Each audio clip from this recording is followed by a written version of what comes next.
Imagine flying 600 miles over open ocean.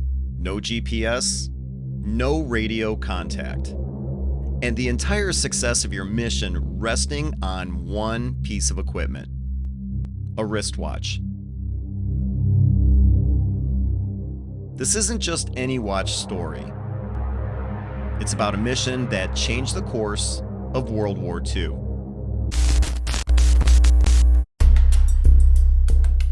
April 1943. Nearly a year and a half after the Japanese sneak attack on Pearl Harbor thrust the United States into World War II.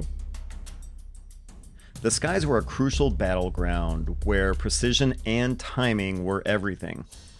For American pilots, split-second decisions meant the difference between life and death.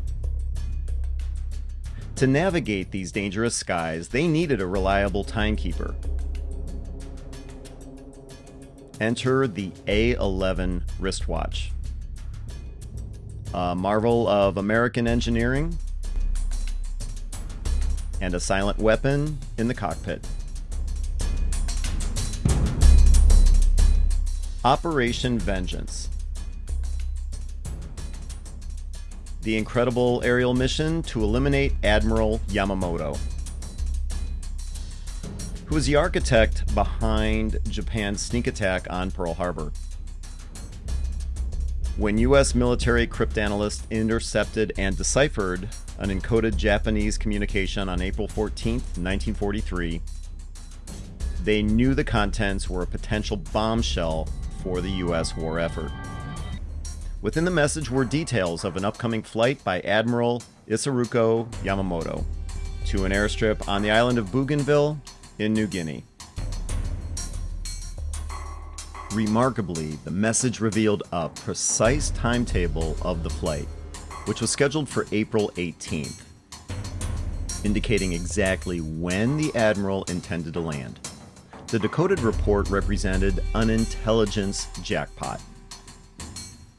But could American forces in the South Pacific take advantage of this opportunity to exact revenge for the attack on Pearl Harbor?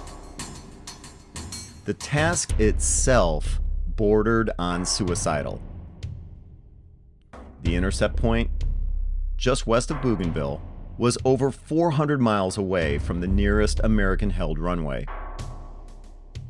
The only fighter planes capable of flying that distance round trip were the long-range twin-engine P-38 Lightnings of the 339th Fighter Squadron based on Guadalcanal.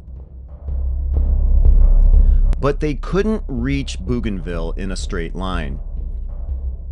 An additional 200-mile-wide swing westward, flown at a mere 50 feet above the water, would have to be added to avoid Japanese radar. 600 miles there and 400 miles back.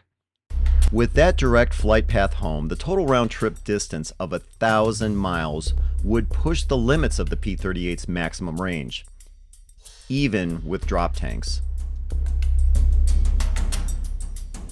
Okay, so they had a plane that could just barely make it, theoretically. But time allowed for maneuvering and fighting over Bougainville, which, as we all know, was the whole point of the entire mission, would have to be less than 10 minutes. A fact that greatly reduced the chances of success.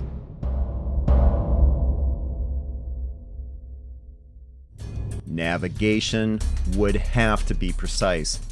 Imagine traveling 600 miles to intercept a flight of enemy planes. And once you got there, you only have 10 minutes to get the job done?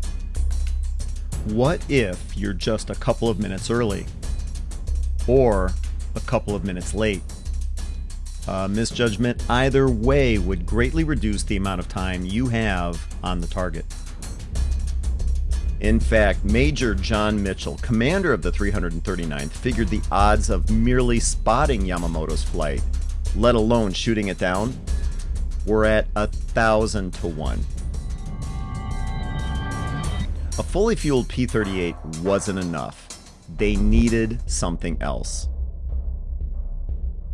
to successfully execute this navigational nightmare, there was only one weapon American pilots would rely on more than any other: the A-11 wristwatch. But the A-11 wasn't just any watch. It was designed with precision and simplicity in mind, featuring a black dial with luminous hands and markers. It ensured visibility in the darkest of conditions. The rugged construction meant it could withstand the harshest environments. During World War II, in the heat of aerial combat, every second counted. Pilots synchronized their missions down to the second, using their A-11 watches to coordinate attacks, navigate enemy territory, and time bombing runs. The A-11 was more than just a timepiece. It was a vital weapon for mission success. At a flight distance of over 600 miles, Operation Vengeance was the longest aerial interception and attack mission ever attempted during World War II. To make matters even more complicated, in order to avoid enemy detection, it had to be completed in total radio silence. On April 18th, a flight of P-38s, specially fitted with long-range fuel tanks, took off from Guadalcanal on schedule at 7:25 a.m.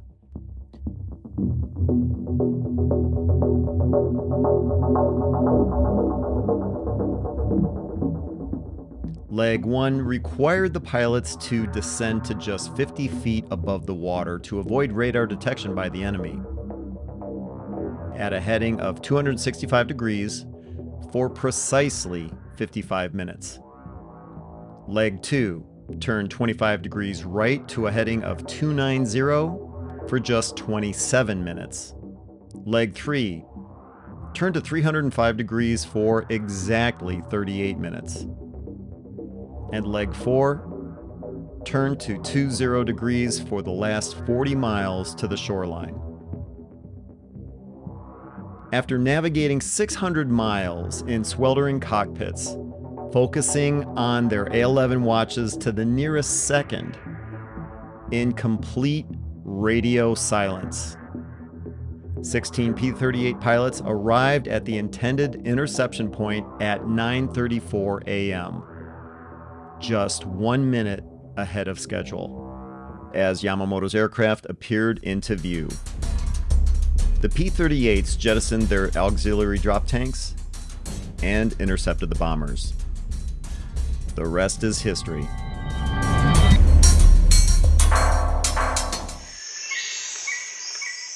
The remains of Yamamoto's aircraft crash site are still visible to this day, both in the jungle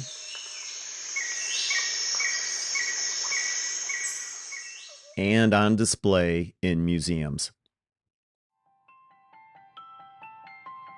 As for the A-11 wristwatch, super excited about this one. This is a Type A-11 military watch from World War II. These were issued by the U.S. government. There was actually today, the A-11 is a sought-after collector's item. That is an A-11. These watches have some real history behind them. They're special watches. A piece of history that continues to tick away. I just feel lucky that I get to be one of the people that restores them sometimes. To see a fascinating story about discovering an iconic plane from World War II, check out this video.